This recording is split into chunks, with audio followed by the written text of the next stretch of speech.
¿Qué es lo más importante a la hora de invertir, Santi? Me preguntan acá. Ya saben, no voy a repetirlo de vuelta, pero me obligan que no damos consejo de inversión acá. Así que lo que vamos a hacer es, para responder esto sin yo opinar demasiado, voy a tratar de ver libros de gente grosa en vez de hablar yo de lo que me parece. Y antes de ir a esos libros de gente grosa, quiero pasar por 3 o 4 temas que no me quiero olvidar antes de ir a los libros, que es, los que más guita hacen en general están preocupados más por el downside que por maximizar el upside. O sea, están más preocupados por minimizar el downside que por maximizar el upside. Lo vimos el miércoles pasado, esto de que si vos perdés 50% de tu guita para recuperar el punto de inicio, tenés que estar 100% arriba después, lo cual es muy pero muy difícil si tenemos en cuenta que el S&P en periodos largos de tiempo rinde el 10% bruto anual, 6,6 después de impuestos e inflación, y los mejores inversores de la historia de la humanidad, por ejemplo el amigo Warren Buffett que está acá arriba, le ha sacado su guita en periodos muy largos de tiempo 20% anual compuesto, y las empresas más exitosas de la historia del capitalismo también en periodos largos de tiempo le han sacado 20% a la inversión en periodos largos de tiempo, de empresas medio polémicas como Philip Morris hasta, no sé, Berkshire Hathaway y otras. Todas las que son 100 bagger, que son las que los yankees llaman 100 bagger, que es como los que se multiplican por 100 en market cap en periodos largos de tiempo, es decir, muchas décadas. Y las que son 1000 bagger, es decir, las que se multiplican por 1000 en periodos muy largos de tiempo. Todas esas están, con el tiempo, tienden al 20% anual compuesto. Por lo tanto, si vos tuviste 1 año, 2 años, 5 años que vas ganando 20% anual, está muy bien, pero no creas que vas a mantener eso 40 años, porque probablemente no seas mejor que Warren Buffett o probablemente tu empresa no sea mejor para el capital, ¿no?, que Berkshire Hathaway o Philip Morris. ¿Está bien? Entonces, muy probablemente estás 20, 20, 20, 20, 20, 20 y en algún momento te la dan por atrás. Pumba, caes después del golpe en la cabeza.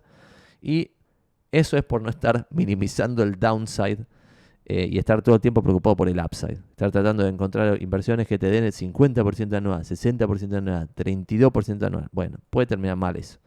Entonces, uno diría, che, ¿qué es lo más importante? No tengo ni idea, pero los que sí saben dicen que hay que minimizar el downside y maximizar el... O sea, en vez de estar concentrado en maximizar el upside, estar concentrado en minimizar el downside. La segunda es minimizar impuestos. La tercera es minimizar gastos, fees y comisiones. Y la cuarta, que no es cuarta, pero la quiero decir antes de empezar a analizar algún libro, es que gran parte de la aposta es retrasar la gratificación. Es decir, para poder tener guita para invertir, necesitas ahorrar. Para poder ahorrar, necesitas laburar y ganar más guita de la que gastas. Y ese ahorro se va a maximizar si vos te haces experto en tirar para adelante la gratificación. También eso de tipo, se vive una vez, la mar en coche, bueno, qué sé yo. Yo creo que si vos logras de alguna forma retrasar la gratificación, yo esto lo he contado, pero lo vuelvo a contar, nosotros en su momento con mi novia, hace bastantes años, que en ese momento era mi novia, no teníamos hijos, vivíamos nosotros solos, podíamos bancarnos cosas que son medio una paja. Hemos vivido, por ejemplo, en una planta baja lateral del demonio cuando teníamos guita para vivir en departamentos mucho mejores.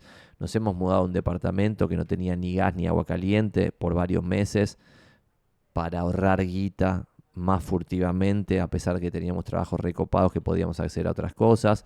Y la verdad es que sin privaciones mayúsculas, es decir, sin dejar de comer, cualquier persona de clase media puede hacer como una inversión en su futuro retrasando gratificación, al igual que lo hicimos nosotros. Y inclusive al día de hoy, yo ya se me complica cada vez más, pues digo, che, con hijos y que yo, ya esto de las privaciones es como más difícil, pero sin privaciones en absoluto, ahora ya ni siquiera con esto de, che, me mudo a un departamento que no tiene gas con tal de ahorrar guita, sin hacer esas cosas, tomando algunas decisiones coherentes, como por ejemplo vivir en un departamento de 75 metros cubiertos en vez de en uno de 150 metros y poner la guita que hubiéramos puesto en uno de 150, que es el doble, en inversiones que me generen retorno, eso también es retrasar la gratificación, a pesar de que hoy ya no es ninguna privación. O sea, pero creo que me garpa mucho más sumar libertad al tener acciones propiedades. Y bueno ya no, pero acciones propiedades de inversión en vez de una casa del doble de tamaño, sin privaciones en absoluto. ¿Se entiende este concepto de retrasar la gratificación? Y está bueno que ustedes googleen, que no lo voy a hacer ahora, pues ya lo hicimos 40 veces antes de mostrarles esto de los libros. Lo que les voy a compartir en pantalla ahora, miren, comparto pantalla. El otro día hice un tweet que tipo con fotos que fui sacando a libros que tenía en mi casa. Tenía 2 minutos y como tengo este objetivo de ser el número 1 en Twitter, y cuando sea el número 1 voy a abandonar Twitter, saqué varias fotos a libros que tenía totalmente randomly, y lo que hice ahora fue, por ejemplo, organizar esto en los grafiquitos. Voy a tratar de mover mi cara en algún lugar que no moleste a los gráficos, por ejemplo acá arriba a la derecha, para bajar 2 o 3 conceptos que a mí me parecen interesantes, que van más o menos de la mano de esto que dijimos antes, de minimizar downside en vez de estar maximizando upside, minimizar impuestos, minimizar gastos, fees y comisiones. Y después, si quieren, podemos ver cuál es el impacto de pagar, por ejemplo, de comisión 1% anual sobre tu capital en vez de un 0,0 algo que te cobra un ETF indexado, que es una pavada de comprar. Y el impacto es guasa. O sea, la diferencia es guasa, pero no lo quiero mostrar porque es larguísimo. Pero si ustedes analizan, háganlo ustedes en sus casas, pagar un fee de 0,66 anual, que es algo muy común en la industria, versus un fee de 0,05 anual, que lo puedes conseguir en un ETF en 30 años, van a ver que eso es muy importante. Y aunque al principio, cuando vos sos un pendejo, pensás que lo importante es maximizar el upside y lograr la inversión de 50% anual a mar en coche, en el largo plazo, si vos armás una estrategia que minimice impuestos, minimice gastos, minimice fees, minimice comisiones y minimice el downside, con esas cuantas son 5 cosas, y para tener guita para invertir retrasaste la gratificación, probablemente te vaya muy bien, sin que esto sea un consejo de inversión, porque no estoy diciendo lo que tienen que hacer. Pero voy a ir a mostrarles acá muy brevemente algunos gráficos que van a pseudo responder de qué es lo más importante a la hora de invertir, Santi. Que estas 7 minutos fueron de intro y ahora vamos a información bastante copada. Y si lo están viendo en formato podcast, voy a ir explicándola. Denme un segundo de tomar un poquito de café, pues esto es un cortado con Santi Magnin. Y acá tengo el cortado en esta tacita violeta. Y vamos a los gráficos. Bueno, primer gráfico. En general, el principal error que yo veo en la gente que no tiene ni idea es emocionarse con las burbujas y quedar culo para arriba cuando la burbuja estalla. Y pasa todo el tiempo, constantemente, con distintas cosas. Y acá puse en pantalla 2 grafiquitos. Uno de British South Sea Company. El gráfico es entre 1717 y 1722. Que parece que todo es moderno, que solamente las burbujas pasan ahora. No, desde que existe el capitalismo que hay burbujas. Y antes sin capitalismo también las había. Entonces, entre 1717 y 1722 ves cómo la capitalización de esto pasa de 100 pounds a 1000 pounds y vuelve a 100 pounds. Y este gráfico es el que en general se da en todas las burbujas. Este FOMO, que ahora está de moda decir, Fear of Missing Out, el miedo de quedarse afuera cuando tus vecinos se están haciendo millonarios, existió siempre. Y existe con bienes que en general tienen potencial, no sobre porquerías, porque ese es el gran debate. Y acá por eso aclaré, toda la vida existieron burbujas especulativas y siempre, en mayúsculas, se dan sobre activos que tienen potencial. Por ejemplo, en la década del 80 y principio del año 1990, se dio una burbuja sensacional en la bolsa japonesa, que es la que muestro acá en pantalla, y pasaste de un ratio de price to book value, o sea, precio sobre libro de 2:1 a un ratio de 5:1 y después volviste al 2:1. Pero esto lo que generó fue que quien entró en el año 88, en el 89, en el 90, no recuperó su guita más. Porque la valuación de las compañías bajó a menos de la mitad, que hubiera sido a 2,5. Pero era lo razonable. Y siempre pasa lo mismo, que cuando estás acá en 5 price to book, en promedio, una cartera diversificada japonesa, acá todo el mundo te cuenta que esta vez es diferente, que esta vez sí va a ir a 10 después el price to book y que todo va a ser un desmadre que nunca se ha visto en la historia. Bueno, lamento decirles que siempre se ve lo mismo, básicamente, en la historia. Y el futuro es impredecible porque, por ejemplo, acá cuando estabas en casi 4 de price to book, cualquier persona coherente hubiera dicho, no hay que comprar acá porque la bolsa japonesa en general cotiza a 2 veces el libro, no a 4. Estamos al doble que el histórico, esto es peligroso, se va a ir todo al carajo. Eso alguien podría haberlo dicho. Pero el futuro en el corto plazo es muy impredecible. Lo que es predecible es el largo plazo. Y no es predecible, pero tenés un rango chiquito que lo vamos a ver cuál es ese rango. Entonces, cuanto más te vas en el largo plazo, más se te achica el rango de las posibilidades de lo que puede pasar, más o menos. Lo vamos a ver después. Pero entonces, vos acá en el año 1987 veías a la bolsa japonesa en 4 y decías, esto es un desmadre, se va a ir todo al carajo. Sin embargo, en el 88 sube. Y ahí vos insistías, porque eras coherente y decías, esto es un desmadre. Vos te hiciste millonario, pero esto es un desmadre. Esto está mal. Esto no va a ser sostenible en el tiempo. Sin embargo, llega el año 89 y se mantiene el delirio. Y llega el año 90 y se mantiene el delirio. Y recordemos que vos en el 87 dijiste que esto era un delirio. Entonces te tuviste que bancar 88, 89 y 90, 3 años en los cuales todos los boludos hacían guita. Porque invertían sin ningún tipo de criterio, comprando algo solamente por FOMO, y les iba bien. Y 3 años es mucho tiempo. Y acá lo triste es que mucha gente coherente pasa un año, se bancan en su postura coherente, pasan 2 años, se bancan en su postura coherente, y cuando pasan 3 años, mucha gente empieza a creer, esta vez sí es diferente, y se suma a la ola cuando la ola está a punto de romperse en 1000 pedazos.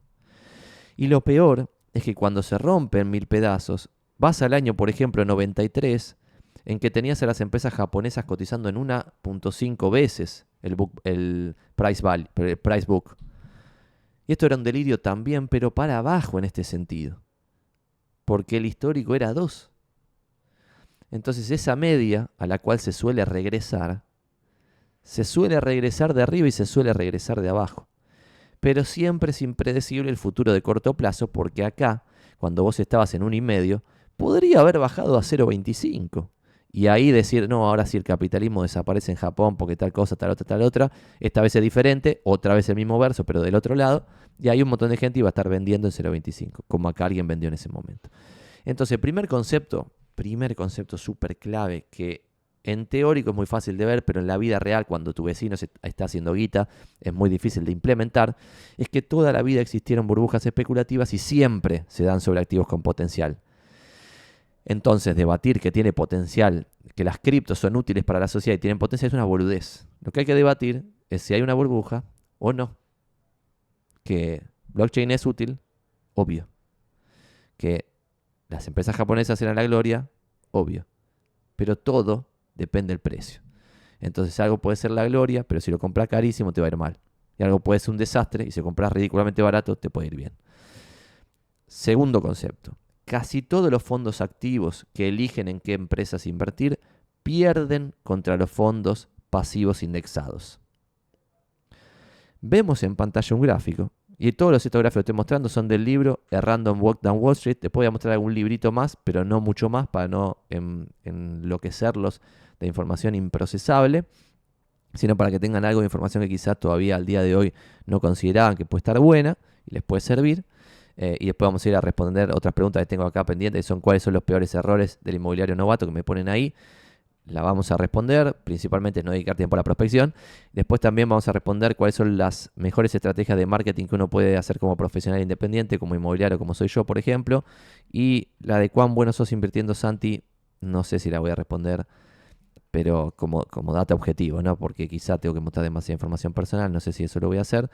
Y después otra que teníamos del pasado es cuánto vale tu yo del futuro, es decir, calcular tu ingreso del futuro y en base a eso inventar como que sos un activo, descontando el flujo de fondos que podés generar al presente, ponerle una tasa, por ejemplo, de descuento al 10% anual y ver cuánto vales vos en el presente. Esa era interesante, la podemos responder en el futuro, pero volvamos a este tema de Standard & Poor's, por ejemplo, el 500, o sea, las 500 empresas más grandes de Estados Unidos contra los fondos que invierten en large cap. En periodos de un año, el 63% pierde contra el índice, ya es deprimente. En periodos de 5 años, el 84% de los fondos pierde contra el índice. Y en periodos de 15 años, el 92% de los fondos pierde contra el índice. En small caps, el 95% pierde contra el índice. En fondos globales, el 82% pierde contra el índice. Y en fondos de países emergentes, el 94% pierde contra el índice en periodo de 15 años. El concepto que hay que interpretar acá es que los fondos activos que eligen en qué empresas invertir están compuestos por gente ultra crack. Están formados por los bochos más bochos de Harvard, de Stanford, del MIT. Gente conectada, gente inteligente, gente que algunos tienen inside information, hasta ahí, ¿no? Sin violar la ley, pero que manejan un montón de data que el pancho como yo no maneja. Entonces, que nosotros pensemos que podemos elegir empresas mejor que elige un fondo de gente ultra crack es medio ridículo. Pero guarda, porque acá a pie de página, yo creo que puedo hacer ciertas inversiones mejor que un fondo. Por ejemplo, en ladrillos en Buenos Aires, donde no hay fondos compitiéndome. Entonces puedo tener un edge. Pero esto probablemente sea una pelotudez y probablemente en un periodo de 15 años a mí también me vaya mal. Porque la base rate, o sea, la tasa base de este juego, es 90 y pico % vas a perder. Entonces estamos jugando un juego, si estás eligiendo en qué empresas invertir, estás jugando un juego que probablemente te vaya mal. Este es el segundo dato. Tercer dato. Una cartera diversificada de empresas chicas rinde más que una cartera de empresas grandes. Y también tiene mucha más volatilidad. Dato. Y estos son los datos con números. Por ejemplo, la tasa de crecimiento geométrica de una cartera large cap es 10,2% bruto anual, desde 1926 hasta el 2018, que es el periodo que analiza este libro, y las small caps 12,1%. Pero vean cómo se distribuye, que está en pantalla, los resultados. O sea, puedes ganar un montón de guita, perder un montón de guita. Ganar un montón de guita, perder un montón de guita. Cuando vos, en vez de comprar large cap empresas o small cap empresas, compras un long term corporate bond, los resultados están más pegaditos todos a lo que suele ser. O sea, hay un resultado más concentradito en menos delirio místico. ¿Está bien? Estoy tratando de hablar de la volatilidad sin decir conceptos inexplicables para la audiencia. Entonces, por ejemplo, cuando vos ves los Treasuries, US Treasury Bill, que es la anteúltima fila que están viendo en pantalla, ven que se compone al 3% anual, más o menos, que cubre la inflación, un Treasury. O si leen varios libros van a ver que los Treasuries en general van con la inflación en largo plazo, pero está siempre ahí pegadito en el medio, no te va a dar una mega hiper sorpresa. En cambio, con compañías tenés muchas sorpresas positivas o negativas. Y esto tiene acá algo que no se lee en este libro, pero que se lee entre líneas, y es que ¿por qué una cartera diversificada de empresas chicas rinde más que una empresa grandes? Porque en las empresas chicas tenés muchas microcap que multiplican alevosamente, como pasa con los VCs, como pasa con el Venture Capital, como pasa con las empresas de inversión en otras empresas, emprendimientos, que es que tenés grandes sorpresas que multiplican zarpadísimo el capital. Por ejemplo, en algún momento, Monster Beverage, por ejemplo, una empresa que multiplicó por más de 1000 su valor, fue una small cap. Entonces, al tener esa empresa en small caps, todo el tiempo tuviste algo que levantó el promedio muy para arriba. Por eso la palabra clave acá es diversificada. Porque si no, no vas a encontrar a Monster Beverage. Pero a mí, ¿por qué no me gusta invertir en empresas chicas? Y esto no es un consejo de inversión. No me gusta porque estos números que vemos acá dependen de meter en esa cartera diversificada a un montón de microcaps medio falopa. Y la distribución de resultados es muy potencialmente peligrosa y no cuida el downside como dijimos antes. Y si vos te fumas un año de 50% abajo, se te va a complicar después volver al punto de inicio. Vamos al cuarto dato. El tercer dato, cuando vos ves abierto el mismo dato porque fíjense que a la izquierda no cambio lo que puse en texto, que es una cartera diversificada de empresas chicas rinde más que una de empresas grandes. Cuando vos ves el average monthly returns abierto por size, ves que las empresas que están en el decil de empresas más chiquitas rinde mucho más que el decil de las empresas grandes. Y se mantiene casi en todos los deciles. Cuanto más chiquita, más retorno. Pero de vuelta a lo que dije de las microcaps, claramente, como tiene a todas las microcaps, el decil más chiquito está muy separado del resto de los deciles, lo cual es medio loco, o no tan loco. Y este dato sí es loco. En general, la gente que entiende de finanzas habla de como que el beta, y acá voy a meterme un poquito en un debate e invito a que en los comentarios, acá en Twitch o en YouTube o donde quieran o en Twitter me puteen. Pero acá hay un estudio que lo estoy poniendo en pantalla que demuestra que no hay correlación entre volatilidad y retorno. Por lo tanto, esto de buscar empresas que tengan más volatilidad para de esa forma tener más retorno, porque en teoría pagás el precio de la volatilidad para llevarte más retorno, es una boludez, perdón los expertos, porque no hay correlación ni causalidad entre volatilidad y retorno, como vemos en este análisis. A diferencia de lo que mostré recién acá, donde sí la empresa más chiquita rinde más, la empresa más volátil no rinde más. Entonces basta de pensar que volatilidad, que sería, algunos definen volatilidad como riesgo, por eso usan a beta como riesgo, porque definen la volatilidad como riesgo. Para mí eso no es riesgo. Riesgo es la pérdida posta de capital, no que mañana valga 50% más, después valga 50% menos. Ese volatilidad no pasa nada. Riesgo es que desaparezca la empresa. Chao, listo, ¿no? Que mi capital se va. O no sé, Alemania en su momento no pagó sus deudas, default, chao, listo, perdiste toda tu guita. No sé. Zimbabue devalúa por completo su moneda, no te queda nada. Listo. Eso es riesgo. Volatilidad no es riesgo, es otra cosa. Y no hay correlación ni causalidad entre volatilidad y retorno. Es otro concepto. Otro concepto es que las mayorías compran en máximos y venden en mínimos. Y parece medio una boludez decirlo, pero obviamente que el mínimo se da cuando un montón de guita se va de ese activo, porque ahí generas presión de venta. Y los máximos se dan cuando mucha guita va a esos activos y hay presión de compra. Es un toque obvio, pero no es tan obvio. Y cuando vos ves, porque acá hay algo interesante también que es, vos nunca puedes predecir el futuro de corto plazo, pero sí analizando el presente, lo que está pasando hoy con cierto activo, podés ver algo del largo plazo, no de forma totalmente despreciable. ¿Está bien? Y acá, por ejemplo, la parte gris del gráfico muestra el net cash flow, es decir, si entró guita o salió guita del S&P 500, ¿está bien? Y después te muestra la línea negrita que no tiene fondo, cómo rindió el S&P. Y como ven acá, entró una guasada de guita en 1999, principio del 2000, y toda esa guasada de gente que compró cosas terminó con una baja fulminante posterior.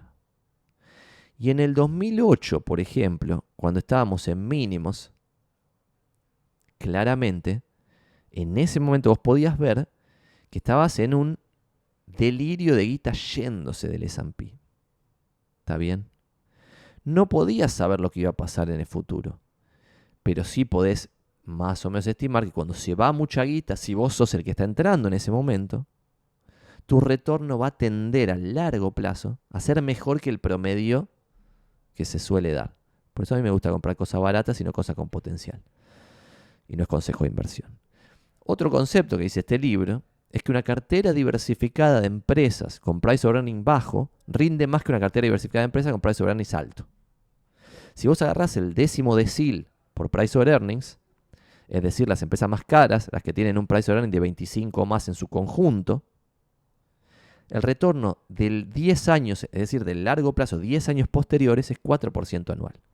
En cambio, en el decil más barato, es decir, las que tienen un price over earning de 10 o menos, el retorno es 16%. Y estás en una cartera diversificada. ¿Está bien? Si agarrás, por ejemplo, no sé, me voy a meter en otra pantalla, mientras ustedes ven ese gráfico.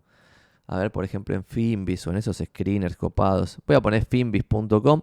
Ponen un screener. Hay 8.500 empresas que están cotizando en el Nasdaq, New York Stock Exchange y un par más que sigue Finviz. ¿Está bien?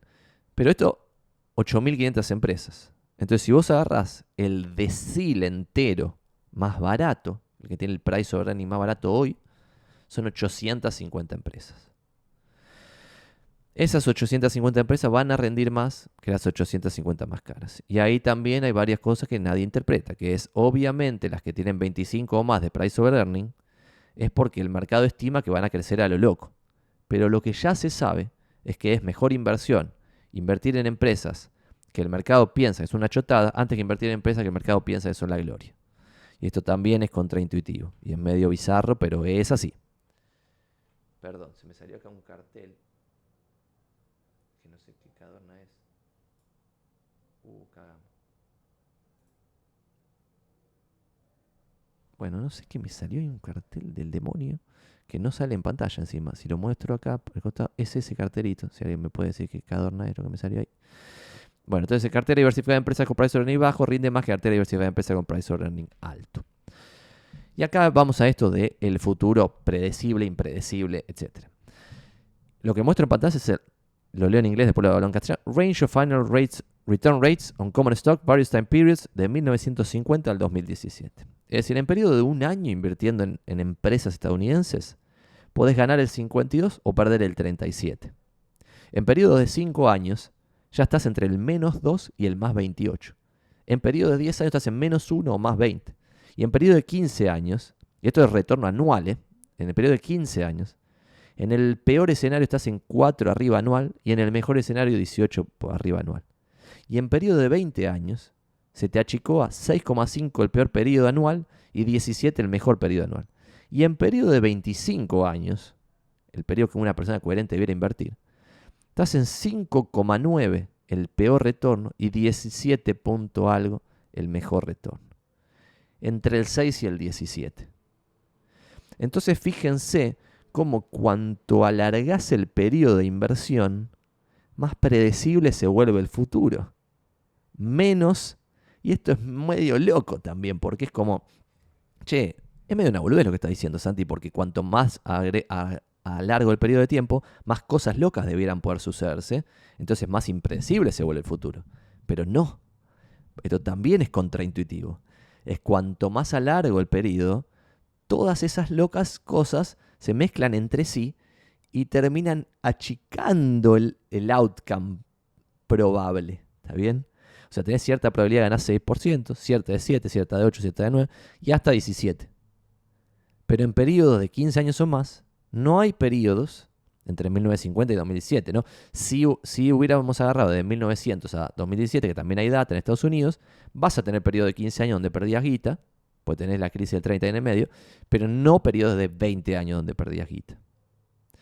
Entonces lo que yo puse acá en pantalla es cuanto más largo el periodo de tiempo, más predecible se vuelve el futuro impredecible. Por eso puse predecible entre comillas. Y acá hay una frase yankee que está muy buena, que es no al timing de market, o sea, tratar de timear al mercado como un boludo, y sí al time in the market, es decir, pasar tiempo invertido. Porque si vos pasás mucho tiempo invertido, en el largo plazo vas a tender a esos resultados. Y esto mismo se puede hacer en base al momento en el cual entras. Si no haces un dollar cost averaging, es decir, todo el tiempo estar poniendo guita. Por ejemplo, si yo entro en un momento que el price earning del mercado completo es 8, el retorno va a ser mucho más alto en el largo plazo. Si yo entro en un momento que el price earning del mercado entero es 28, mi retorno va a ser una garcha en el largo plazo. Pero no sé lo que va a ser el año que viene, o en 6 meses o en un año. Porque fíjense, la diferencia entre un año y 5 años es tremenda. En un año puede pasar cualquier cosa. Pero en 5 ya menos cosas pueden pasar y en 25 menos aún. ¿Está bien? Preguntas hasta acá, los leo en los comentarios. Si quieren vamos a responder otro tipo de pregunta y después volvemos a The Little Book of Common Sense Investing, que me parece que está bueno, que habla de tipo reinversión de dividendos, un poquito de qué pasa con los fondos activos de capital, pero desde otro lado. Y después les muestro, si quieren, el libro ese de Francisco García Paramés de Invirtiendo a Largo Plazo, también con algunos grafiquitos que están buenos. Y vamos como a la parte 2, si se quiere, que es lo más importante a la hora de invertir, pero más que de ese lado quizá podemos ver después, tipo review de The Little Book of Common Sense Investing, lo hacemos más adelante. Review de, lo voy a poner para responderlo como si fuese una pregunta, de The Little Book of Common Sense Investing, lo estoy anotando para no olvidarme. Y después vamos a cuáles son las mejores estrategias de marketing que uno puede hacer como profesional independiente. Y antes de eso, quería ver si podía mostrarles, así puedo tomar el café mientras tanto, el video que publicamos hace un tiempo ya, Prudencial, pero que está muriendo y es un gran video y lamento tener que tirarles este chivo en el medio. Si perdimos un poco de audiencia no pasa nada, pero lo tengo que hacer, que mostrarles el video de la oficina de inmobiliarios que publicamos hace relativamente poco y que quiero mostrárselos para tirar un pequeño chivo que va a durar solamente 4 minutos, 4 o 5 minutos y lo pongo en pantalla ahora mismo y tomo café de 4 minutos. Estas son las oficinas de inmobiliarios y 4 minutos volvemos al tema número 2 del día miércoles de hoy.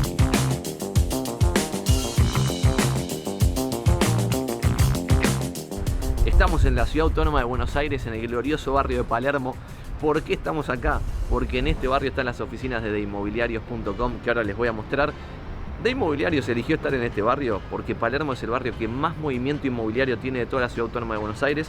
Acá se venden 650 millones de dólares en propiedades por año, que representa más o menos 40 palos en comisiones por año. En el 2018 el mercado era 4 veces más grande y se movían en propiedades solamente en este barrio 2.600 millones de dólares.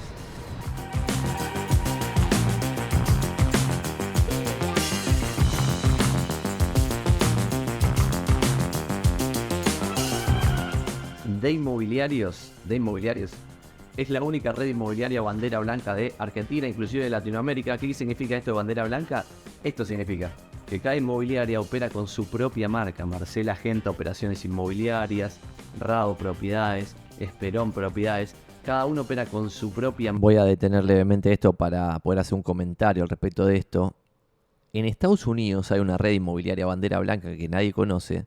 Y lo curioso es que como cada inmobiliaria opera con su propia marca, cuando los yankees hacen los rankings de las 500 inmobiliarias más grandes de Estados Unidos, salen ahí, por ejemplo, RE/MAX, Compass, Redfin, Keller Williams, Century 21, Coldwell Banker y las demás, pero no sale cuán zarpada es una red inmobiliaria bandera blanca que tiene inmobiliarias operando con sus propias marcas. En consecuencia, si uno suma todo el movimiento de esas inmobiliarias por separado, llega a que esa red es zarpada y nadie la conoce ni da 2 mangos. Esperamos que en Argentina pase algo parecido con deinmobiliarios.com, que es mi empresa, y que todos nos menosprecien hasta que seamos el 20% de market share de mercado. Marca. Y hay una anécdota muy divertida que a mí me ilustra este punto súper fácil, que es cuando me conté por primera vez con Caro Bulbajuzón, que está adherida de inmobiliarios.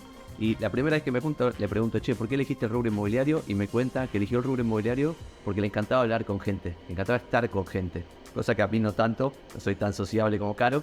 Y después cuando seguimos hablando de esta conversación, termina surgiendo que ella abría la oficina a las 9 de la mañana y hasta las 2 de la tarde no veía a nadie. Entonces ahí a mí me estalló la cabeza y es, ¿cómo puede ser que vos elegiste el rubro para estar con gente y no ves a nadie de 9 de la mañana a 2 de la tarde? Porque recién a las 2 empezaba a mostrar propiedades y hasta ese momento era laburo administrativo. Bueno, eso se resuelve con un modelo como este, con un modelo de red inmobiliaria, bandera blanca, donde Caro mantenga su marca, pero sin embargo pueda laburar con otros. Bueno, y acá llegamos al piso principal, que tiene más o menos 500 metros cubiertos. Alrededor hay 10 salas de reunión. En las salas de reunión hay máquina de contar billetes, televisión, pizarra, café, no sé, posavasos, taza, todo lo que necesita el corredor inmobiliario para tomar una reserva, un refuerzo o hacer una seña y que todo salga bien. Y si me seguís,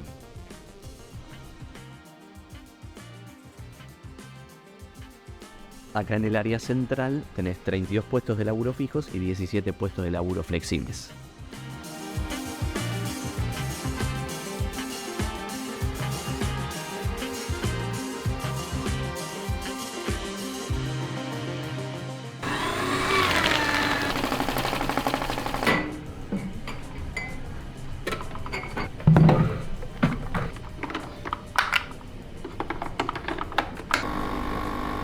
Che, ¿laburar cuándo? Acá, como ven de fondo, cada corredor inmobiliario tiene su propio locker y este edificio tiene seguridad 24 horas. Eso quiere decir que puedes venir el sábado a las 2 de la tarde, tomar una reserva y estás tranquilo que a tus clientes van a estar protegidos.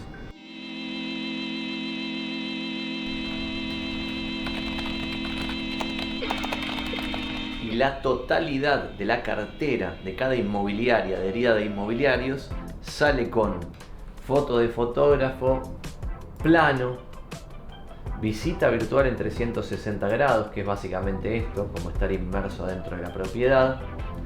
Además sale con video, amoblamiento virtual y máximo nivel de exposición en los portales inmobiliarios, que eso significa que te va a llamar más gente por la misma propiedad.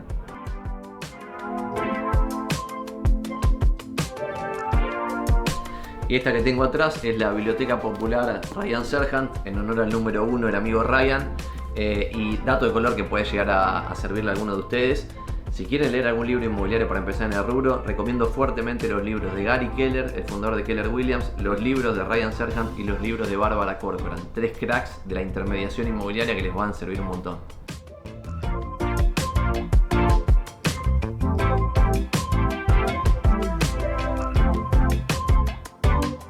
Y este entrepiso se usa como sala de capacitación, que nos juntamos todos los lunes, todas las inmobiliarias, todos los corredores inmobiliarios juntos todos los lunes. Y además, acá se da el curso de inducción de inmobiliarios que se llama Conquistar el Mercado. Y una vez por mes viene algún orador invitado a dar una charla. A eso le llamamos plan de capacitación continua.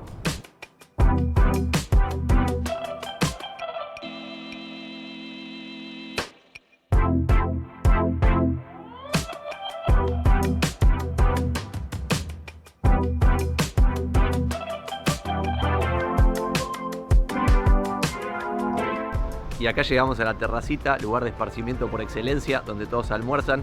Hay más o menos 50 lugares para comer acá. Hay parrillita, microondas, televisión y esta vista impresionante, porque justo acá cambia el código de edificación y por eso tenemos todas casas bajas enfrente.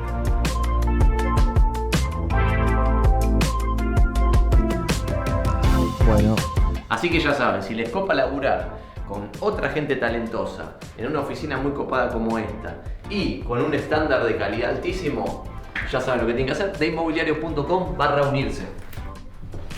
Vamos todavía, me vuelvo loco. Bueno, dejo de compartir pantalla, dejo de darle audio al escritorio. Vamos a ver si... Después, mira, se mezcló con un video de Zukovicki diciendo todos los candidatos son pro mercado. Muy loco el video que salió número 2 después del que acabamos de ver. Bueno, la siguiente pregunta que teníamos para el día de hoy es, ¿cuáles son los peores errores del inmobiliario novato?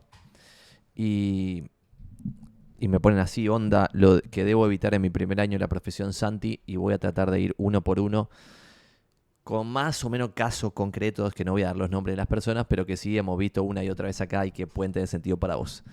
1.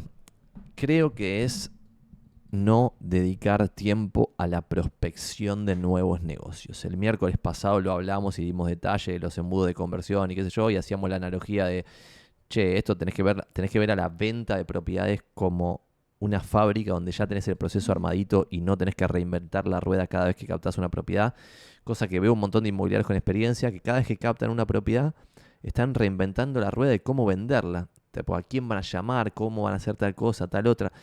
Y es como eso para vos tendría que ser una fábrica, que para nosotros esa fábrica es foto de fotógrafo, plano, visita virtual en 360 grados, video con dron, amoblamiento virtual y máximo nivel de destaque en portales inmobiliarios. Todo esto le sumás procesos para la muestra, procesos para la reserva, procesos para la negociación, procesos para el refuerzo y procesos para el cierre, y ya tenés todo armado.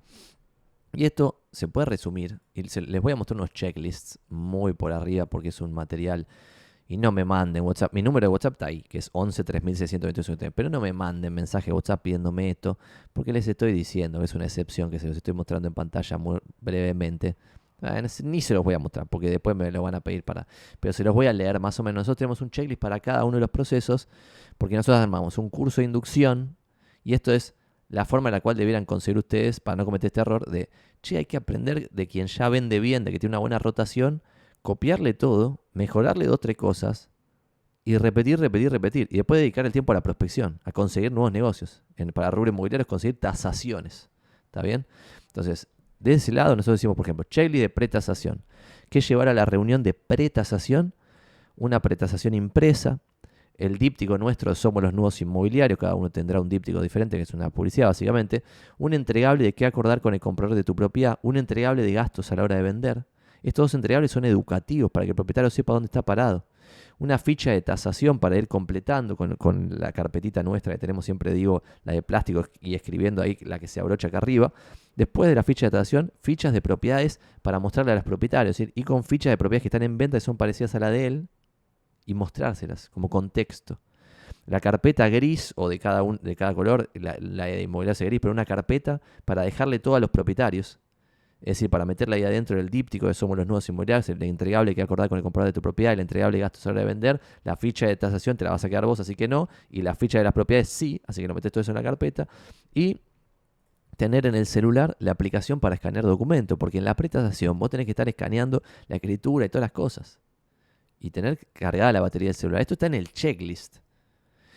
Y esto parece una boludez, pero esto está inspirado en los pilotos que tienen que hacer siempre más o menos cosas parecidas y a pesar de que son cracks, respetan checklists.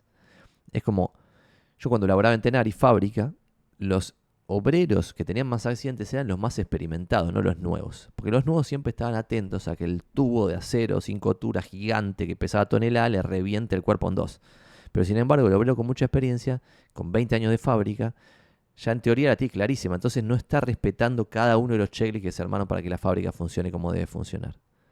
Entonces el checklist nuestro de prestación es un ejemplo de estos. Les voy a decir cuáles son las categorías. Si ustedes arman su propio checklist, mi recomendación es que armes un proceso, des un curso para que tu equipo aplique el proceso y después arme checklist para que el proceso explicado en el curso se aplique cada una de las veces que hay una prestación, que hay una tasación, que hay una reserva, etc.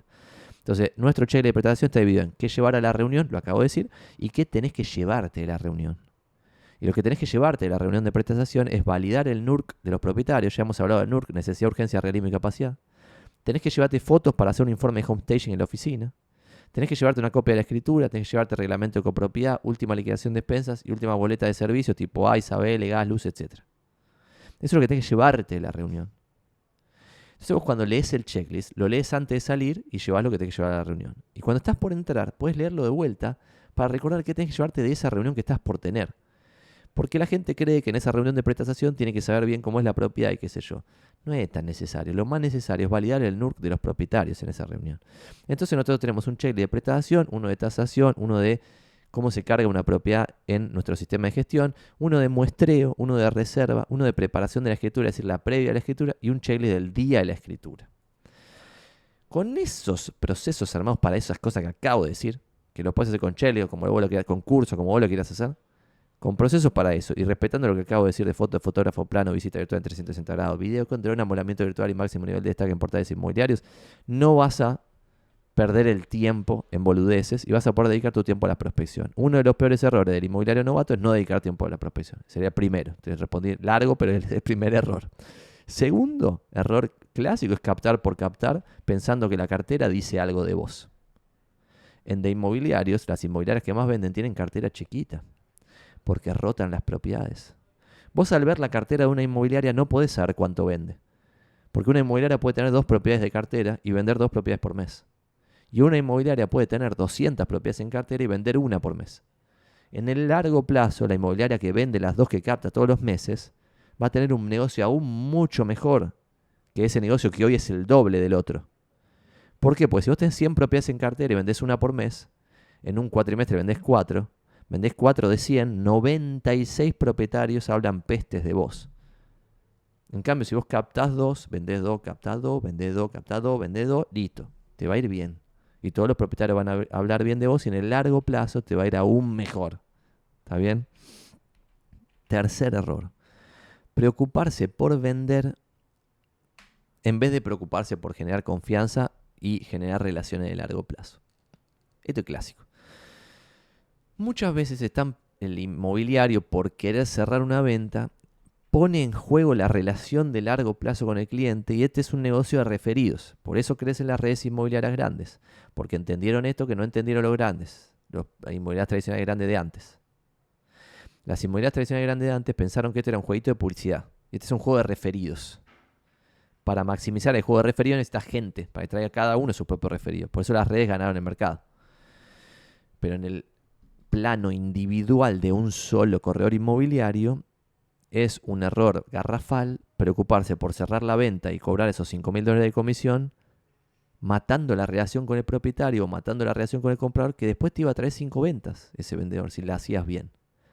Entonces, inclusive matar esa venta, perder los $5.000, pero que vengan las 5 del futuro, son 25 lucas en el futuro que descontadas a hoy valen más que 5 lucas.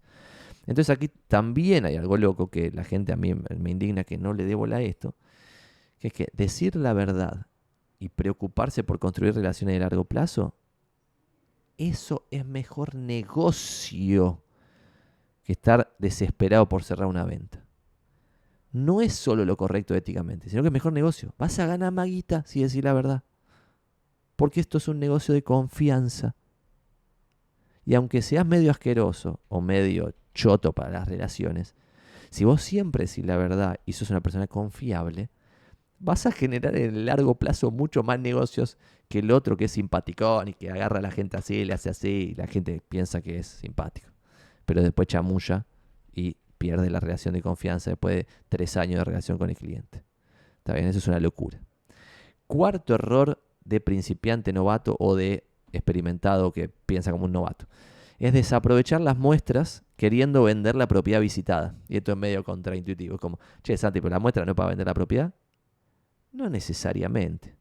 Vos haciendo las cosas que nuestro proceso dice, vas a maximizar la probabilidad de que la propiedad se reserve en esa muestra.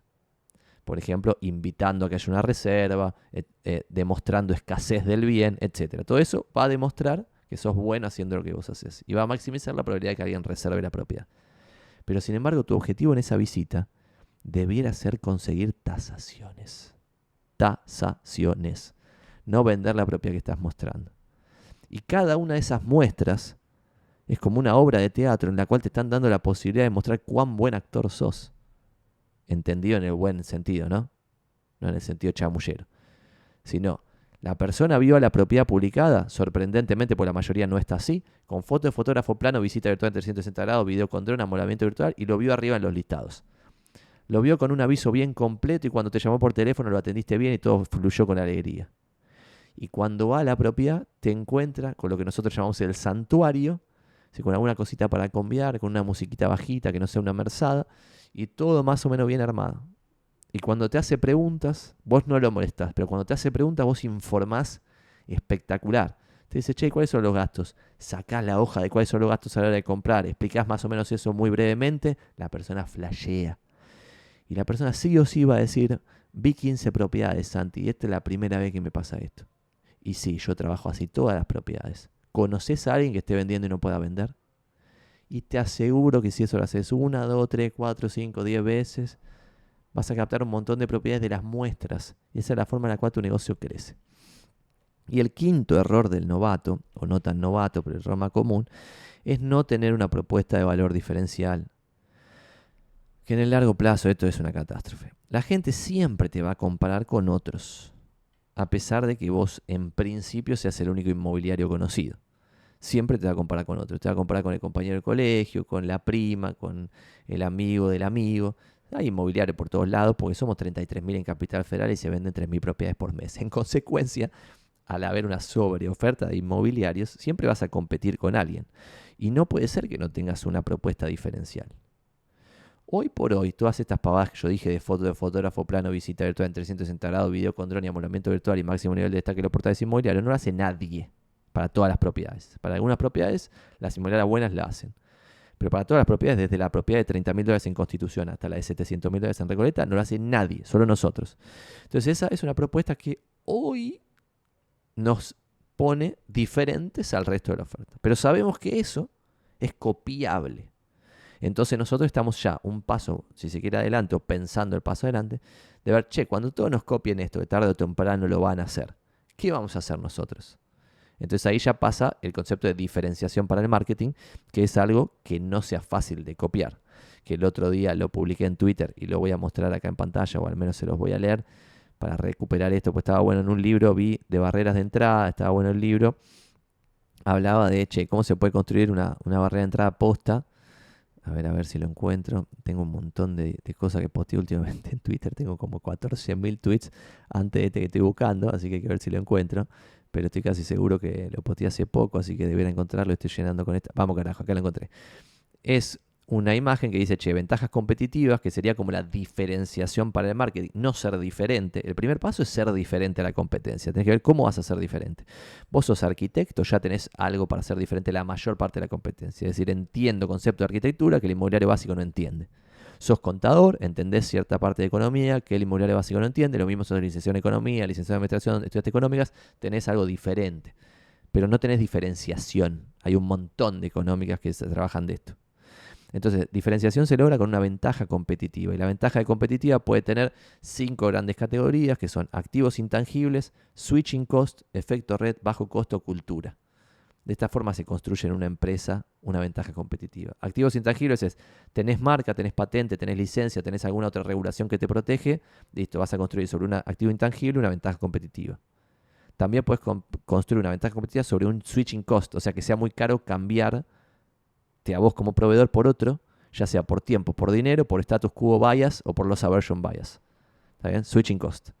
Después efecto red, que lo tiene por ejemplo el número 1 en Buenos Aires en el rubro inmobiliario. Vos podés tener efecto red en la demanda, efecto red en la oferta o efecto red a través de un marketplace que tiene oferta y demanda con efecto red a la vez. Y esa es la bomba, por eso son negociaciones tipo Facebook y ese tipo de negocios.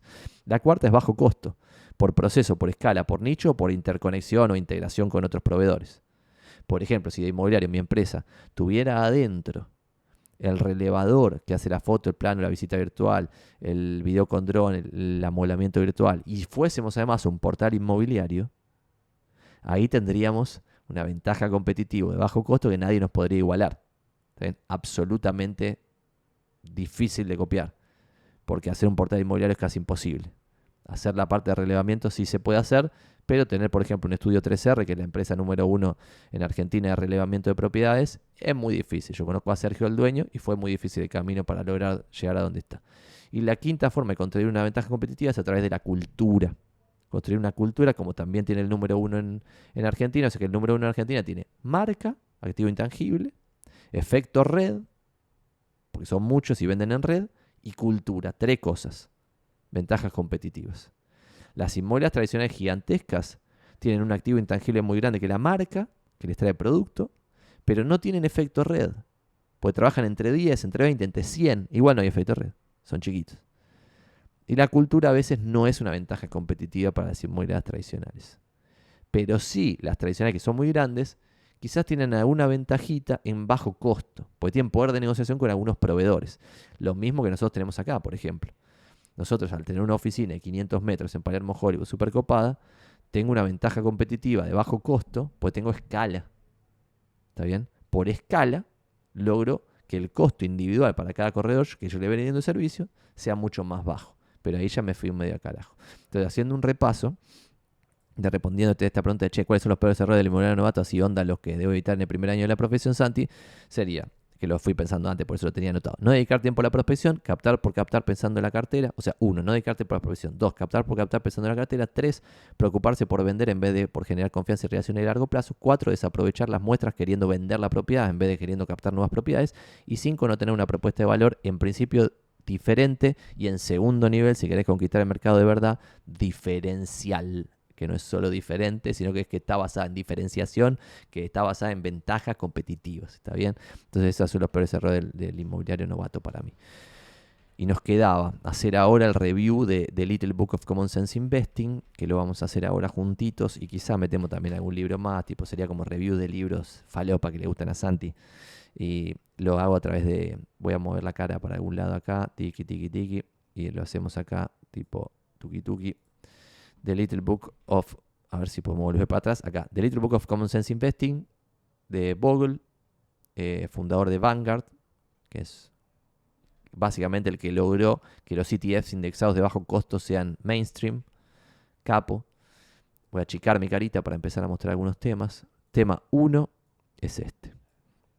Cuando uno ve de 1926 al 2016, ¿qué pasa poniendo guita en el S&P?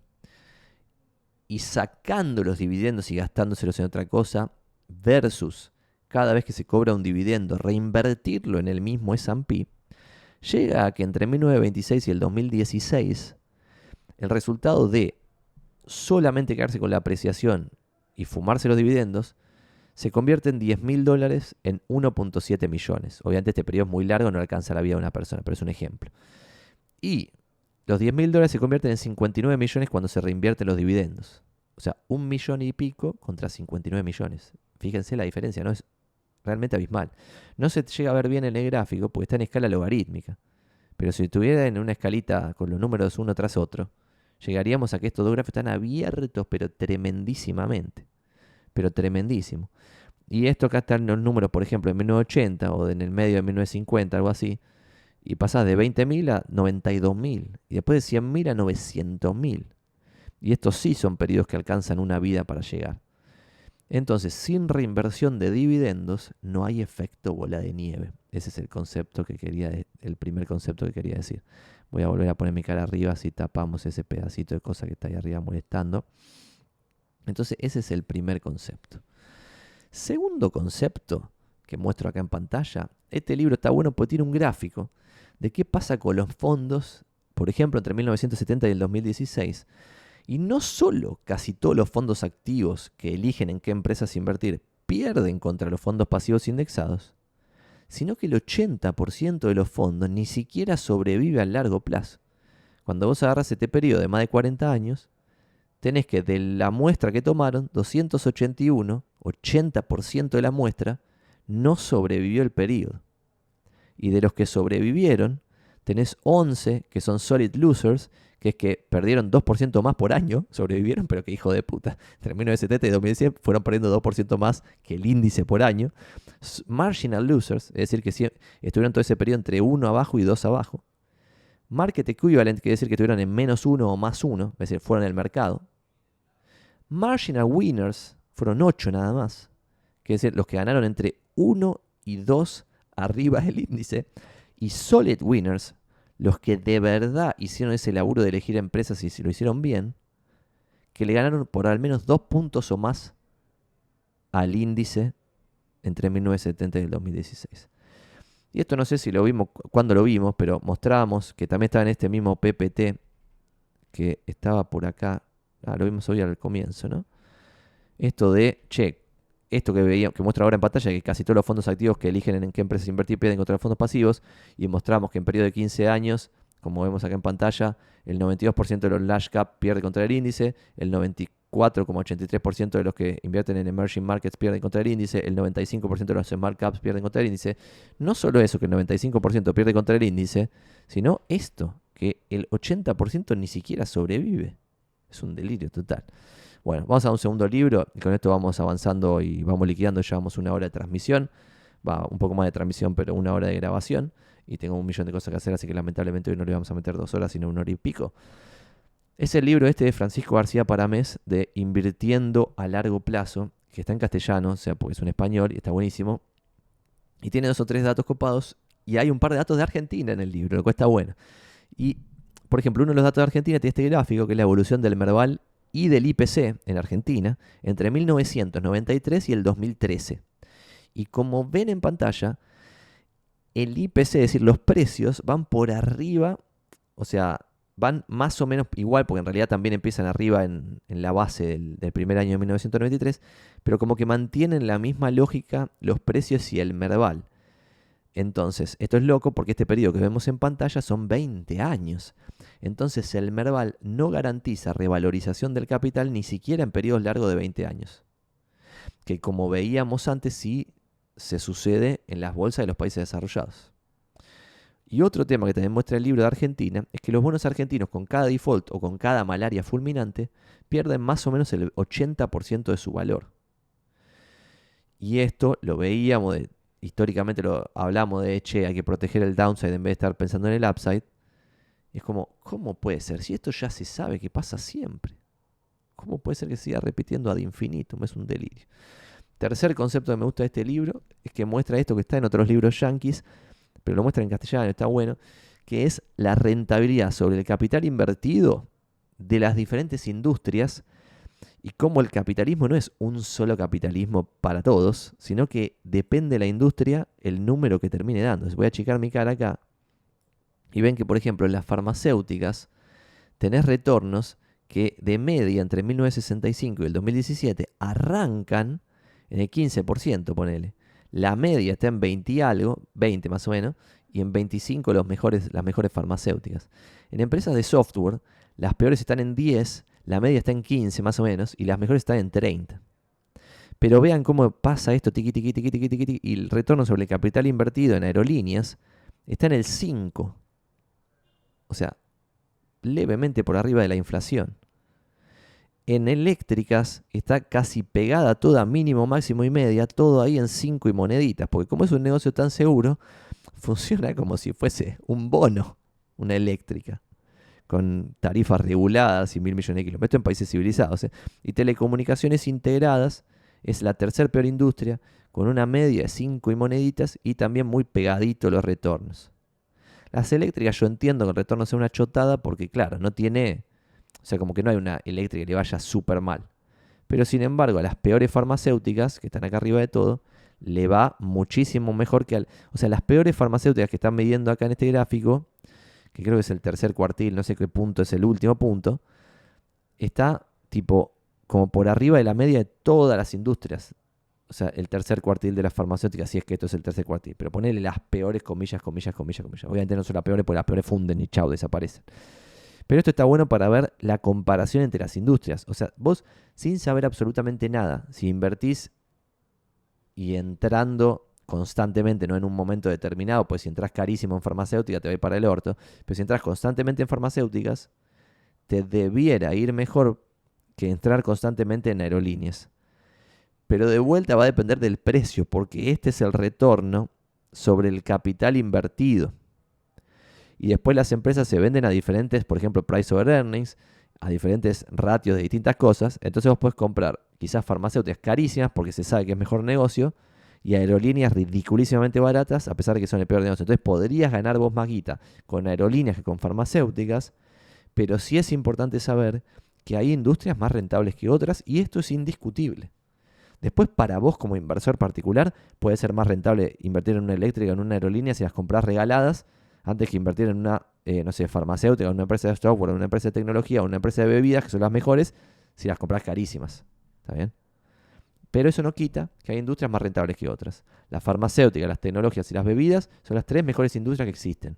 Y las telecomunicaciones, las eléctricas y las aerolíneas son las 3 peores industrias que existen. ¿Está bien? Y después un datito más de este libro, y con esto vamos liquidando, es que las compañías familiares, es decir, las que son los dueños de la mayor parte del paquete accionario, son familias, family owned, tienen un retorno por arriba de sus índices. ¿Está bien? Y esto hay, por ejemplo, Credit Suisse mide un índice de empresas familiares. Y cuando vos lo comparás con el indexado pasivo comparable, va siempre por arriba, en distintos periodos largos de tiempo, ¿no? En un periodo corto de tiempo puede perder. Y esto es medio loco, porque tanto las compañías familiares como lo que viene después, que son los spin-offs, en su conjunto, ¿no? Si vos me decís tal empresa es familiar, no sé lo que va a pasar con esa empresa. Pero una cartera diversificada de empresas familiares, de vuelta, compradas a un precio comparable con el índice, porque de vuelta, si vos podés comprar el índice a un 10 de price over earnings y puedes comprar a una cartera diversificada de empresas familiares a 20 de price over earnings, y bueno, qué sé yo lo que va a pasar ahí. Pero este gráfico dice, las compañías familiares son mejores que las compañías en su conjunto. Y los spin-offs en su conjunto, en una cartera diversificada de spin-offs, son mejores que el S&P. El otro día hablábamos con un amigo que Johnson Johnson spin-offió una empresa hace poco. Parecía ser una buena oportunidad porque el negocio era buenísimo, pero como salió a un precio delirante el spin-off, era como, che, lo dejaste joder, un price of earning de 50 en retail, me está cargando, es como, esto va a terminar mal. No se sabe, porque en el corto plazo puede ir a un price of earning de 100 y que dupliquen los que entraron al principio, pero en el largo plazo es raro. Y no es una cartera diversificada. Pero estos datos sí son buenos. Después, en la próxima, podemos hablar de una República sin buitres y otros libros. Pero acá hay 2 o 3 datos que hemos dicho hoy que están copados. Uno, los spin-offs en su conjunto, según este libro, rinden mejor que el mercado. Las empresas familiares, según este libro, rinden mejor que el mercado, no son consejos de inversión. Hay industrias que son más rentables que otras, va a depender del precio en el que las compres, pero hay industrias que son más rentables que otras. Argentina es un delirio, como podemos sacar en estos gráficos. casi todos los fondos activos que eligen empresas pierden contra los fondos pasivos indexados, y esto también es interesante, pues como, che, Santi, pero estás diciendo que las compañías familiares y los spin-offs son mejores, si hubiese un fondo. Claro, pero la joda es que cuando el fondo es activo, si empieza a invertir en spin-offs de forma activa, probablemente elija para el orto. Como que la magia no tanto es en esto de cómo está compuesto el índice, sino en la sistematización de la compra a través de cierto criterio, que esto sí está en varios libros, no lo puse porque no hay un gráfico que explique esto, pero es ¿por qué los índices en general le ganan a los humanos? Porque los humanos en general tomamos decisiones de mierda emocionales. En cambio, el índice siempre toma la misma decisión. Por ejemplo, el S&P. El S&P es un índice por market cap que siempre está compuesto por las 500 empresas más grandes de Estados Unidos por market cap. Si una empresa vale más de market cap, va a tener más proporción en el índice. ¿Está bien? Entonces eso es un criterio de inversión, que puede estar bien o mal. A mí no me gusta, por ejemplo, que hoy tenés a las 7, 8 empresas más grandes de Estados Unidos que valen una guasada del índice. Es una aberración total. Y el otro día veíamos en una herramienta que está buena, que quizá podemos hablar 2 minutos de esto antes de liquidar, si es que la encuentro, ¿no? Que era la del overlapping de los fondos, que no la estoy encontrando. Así, esta Fund Overlap de etfrc.com. Entonces vos ponés, por ejemplo, SPI con QQQ y ves que te coincide el 16% de las posiciones, porque SPI tiene 7% de la guita que vos pones en SPI la estás poniendo en Apple.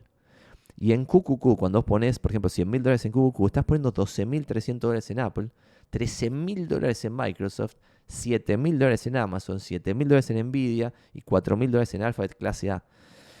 Entonces es como, che, guarda, loco, estás poniendo un montón de guita al invertir en QQQ en muy pocas empresas. En 5 empresas locas pusiste una guita desmadrada.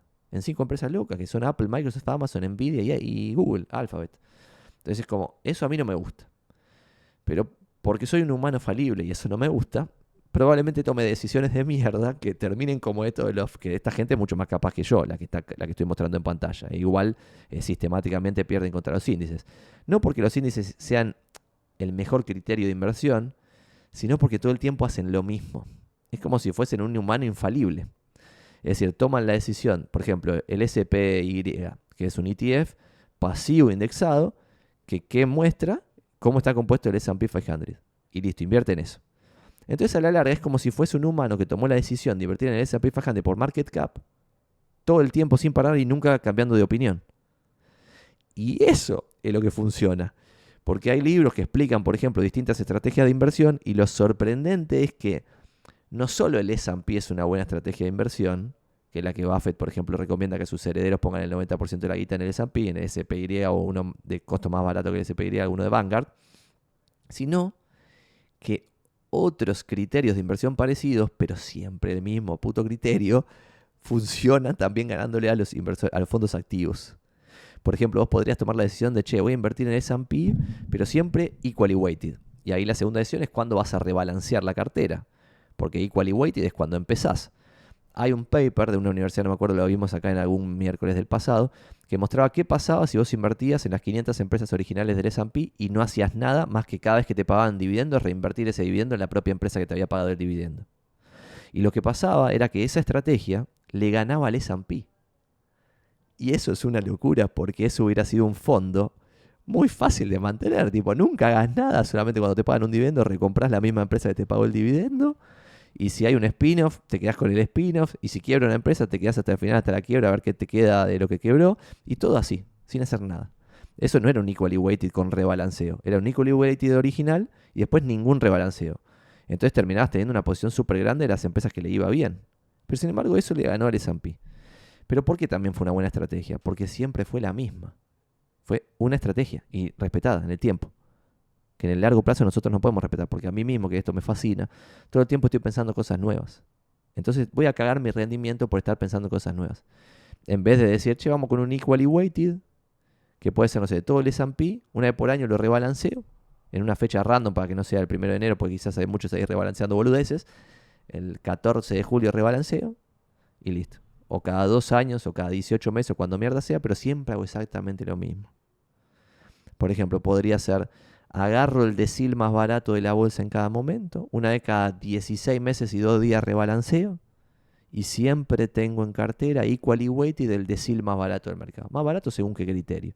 No sé, hago una fórmula, price over books, price over Earnings, price sobre free cash flow, le pongo una ponderación falopa y repito todo el tiempo.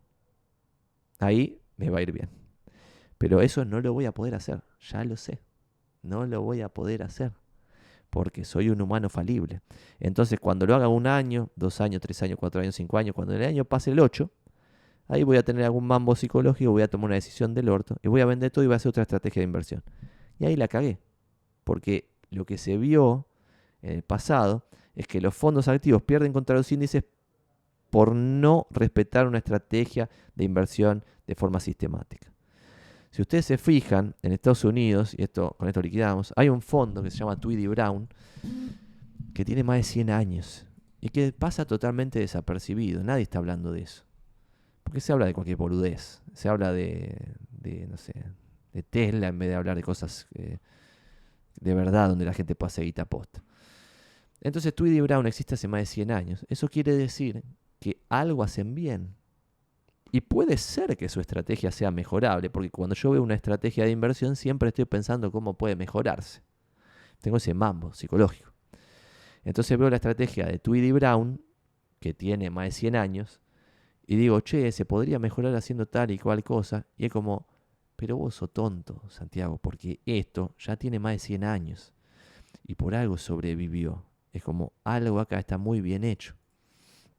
Si ustedes se meten, por ejemplo, en dataroma.com, van a llegar a Tweedy Brown, por ejemplo, y hoy tiene 86 posiciones, y las posiciones son Leo, Berkshire Hathaway, Safran, Nestlé, Total Energies, Google, Heineken, Diageo, CNH, Johnson & Johnson, Wells Fargo, Deutsche Post, AutoZone, United Overseas Bank, 2% voy ahí que tiene de posición. La máxima posición es Berkshire Hathaway con el 6,8%. De esa primera hasta la que estoy leyendo ahora va 2%. United Western Life Group 2%. Y las que vienen después, que son un montón, todas tienen menos del 2%.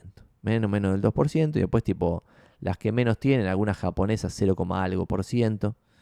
Pero tienen 86 posiciones, todas de valor internacionales de distintos países, que también hay un libro que está copado, que se llama Global Asset Allocation, que te cuenta un par de historias para escalofriantes de bolsas que se esfumaron y que ¡pum! No hay más capital, se terminó el capitalismo acá. Y eso ha pasado. Entonces guarda, porque tener todos los huevos en una sola canasta bursátil, por ejemplo la bolsa yankee o en la bolsa de donde sea, pueden pasar desgracias mayúsculas. Por eso, por ejemplo, este Tweedy Brown diversifica de forma internacional. Diversifica por tamaño de mercado de las empresas, diversifica en cantidad de inversiones, no pone todo en 8 empresas, sino en más de 80. Y esas 3 cositas las complementa con elegir dentro de un pool de empresas que sean de valor, que sean casi indestructibles, como Berkshire Hathaway, Nestlé, casi indestructibles. Johnson & Johnson. No empresas cancheras que parece que van a multiplicar por 4.000 su cosa, porque tienen bien en claro que hay que proteger el downside en vez de maximizar el upside. Y si se fijan en el retorno de Tweedy Brown, leyendo la última carta de los inversores, los últimos 30 años, están levemente, muy levemente, algunos fondos por arriba del benchmark y algunos fondos de Tweedy Brown levemente por abajo. El International Value Fund, que es el que estoy hablando, está levemente por arriba en los últimos 30, 40 años desde que existe, este fondo en particular. La empresa Tweedy Brown existe hace más de 100 años. Entonces, eso a mí me da como cierta validación de estos chabones, saben lo que hacen. Pero la cosa es que si yo hoy copio a Tweedy Brown y mañana cambio de opinión, ya estoy cagando la sistematización de ese esfuerzo. Estos sobreviven en una industria donde casi no sobrevive nadie, lo acabamos de mostrar. Sobreviven porque toman decisiones de forma sistemática. Eligen un criterio, vamos a elegir empresa de valor, diversificada internacionalmente, diversificada por market cap, diversificada en cantidad de inversiones, y lo vamos a hacer todo el tiempo. Cuando esté de moda las tecnologías y comprar a price over earning de 40, nosotros vamos a seguir haciendo lo mismo que hacemos siempre. Algún año vamos a estar por debajo del benchmark, está todo bien. Otro año también vamos a estar por debajo del benchmark, está todo bien. Y así 1, 2, 3, 5 años todo por debajo del benchmark, todo bien, todo bien, todo bien, todo bien, todo bien. Y en algún momento algo va a pasar que va a despegar y vas a recuperar lo perdido. Pero es esa fe de mantener siempre haciendo lo mismo, lo cual es casi imposible para todos nosotros los humanos. Por eso siempre estamos atrás de los índices indexados pasivos. Y esto no ha sido un consejo de inversión, sino que ha sido un pequeño review de estos libros, de Little Book of Common Sense Investing y alguno más que vimos recién. Nos quedan, y quizá, bueno, no nos va a dar el tiempo, porque tengo que hacer muchas cosas, pero ¿cuáles son las mejores estrategias de marketing que uno puede hacer como profesional independiente? Muy brevemente, las respondo ahora y ya le liquidamos esta pregunta porque la venimos acarreando de hace como 4 miércoles. Creo que hay 3 grandes estrategias de marketing que alguien puede aplicar como profesional independiente. Una, la estrategia de avivar giles, que es, yo cuando empecé a dar conferencias, 2018, 2017, no me acuerdo si daba, 2017, 2018, empecé a dar conferencias de forma masiva y la gente me agarraba después de la conferencia y me decía, che, Santi, deja de hacer esto porque estás avivando giles. Pues yo decía, che, hagamos foto de fotógrafo plano, visita virtual en 360 grados, explicaba lo que era la visita virtual en 360 grados. Hagamos video con dron, pues enamora a un cliente, maximiza la probabilidad de que alguien le clique el aviso a la persona. Al igual que el amolamiento virtual, no es para engañar al cliente, es para maximizar la probabilidad de que el aviso sea cliqueado. Y si vos aumentás el CTR de un aviso, aumentás la exposición del aviso. Y si aumentás la exposición del aviso, vas a tener más consultas. Y si tenés más consultas, vas a tener más visitas presenciales. Y si tenés más visitas presenciales, vas a tener una reserva más rápida, mejor valor. Y eso está validado. Yo decía esto, me venía la gente después, me decía, che, no avives giles, esto no te conviene, no sé qué, bla. Bueno, esa estrategia es un espectáculo. ¿Por qué? Porque vos no estás diciendo yo soy un capo, sino que lo que estás diciendo es, yo estoy haciendo esto de esta forma y funciona. ¿Y qué lográs con eso? Conocer vivos, no avivar giles. Los giles no se avivan nunca. Aunque vos se lo digas en la cara, no lo van a hacer, hay que trabajar, no van a trabajar, se terminó. En cambio, cuando vos das una conferencia, das una charla, haces un video, lo que vos puedas hacer, un podcast, un blog post, lo que sea, y es interesante y agrega valor y cuenta una experiencia, lo que va a hacer es que la gente viva se te pegue. Y eso es la bomba. Estrategia número 2 de marketing para que recién empiece en cualquier profesión independiente como puede ser rubro inmobiliario, la estrategia del vendehumo, que es llamar la atención como sea hasta cierto límite, generando polémica. Todos están diciendo que hay que ir para allá, vos ves si hay que ir para allá, si hay que ir para allá no decís nada y ves otra conversación. En la otra conversación dicen que hay que ir para allá, bueno, en esta sí vos opinás que hay que ir para el otro lado. Salís con bombos y platillos a decir que hay que ir para el otro lado, generando polémica a propósito, para llamar la atención, porque de esa forma te vas a meter en el rubro y alguien va a darse cuenta que existís. Si no, si vos sos políticamente correcto en todo lo que decís y haces y sos un pinche, siempre vas a ser un pinche.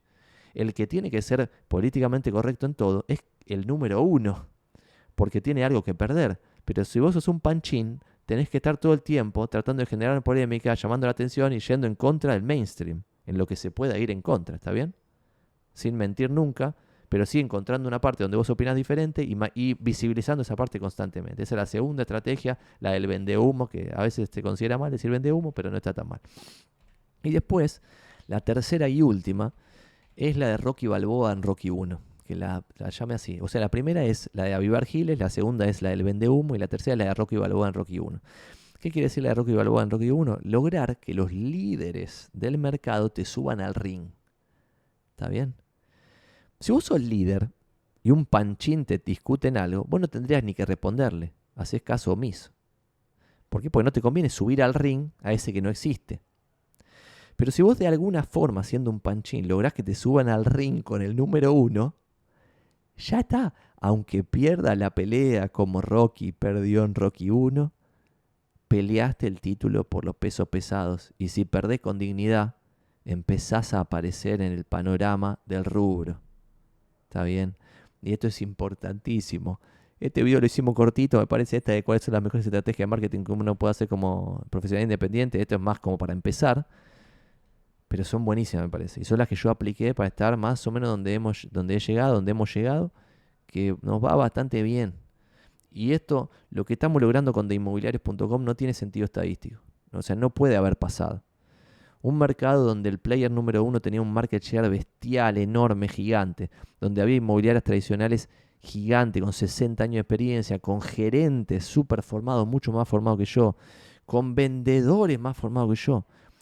Y que con estas 3 humildes estrategias, la de avivar giles constantemente, la de la estrategia del vendehumo, de hacer llamar la atención, generar polémica, etc. Y la de Rocky Balboa en Rocky 1, es decir, lograr que te suban al ring con el número 1, con estas 3 lograr que nosotros estemos donde estamos hoy es un sinsentido absoluto que no tiene ningún sentido estadístico.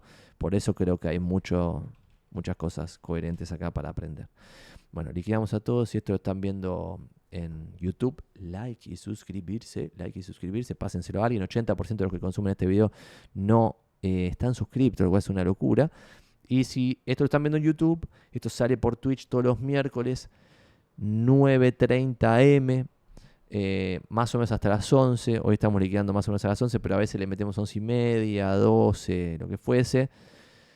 Y si este video te llegó por algún conocido, seguí la onda, pasáselo a alguien, porque posta es una locura. Yo cuando veo las estadísticas de YouTube, veo que la gran mayoría de los que consumen estos videos no está suscripto. Es como, poner voluntad. Estamos en 1 hora 20 de grabación, un poquito más de transmisión. Si llegaste a esta hora 20 y no estás suscripto, dale ahora al botón de suscribirse. No jodo en todo el video con esto hasta el final, nunca. Así que háganlo y nos vemos la próxima. Abrazo grande a todos. Vamos carajo. Viva la patria.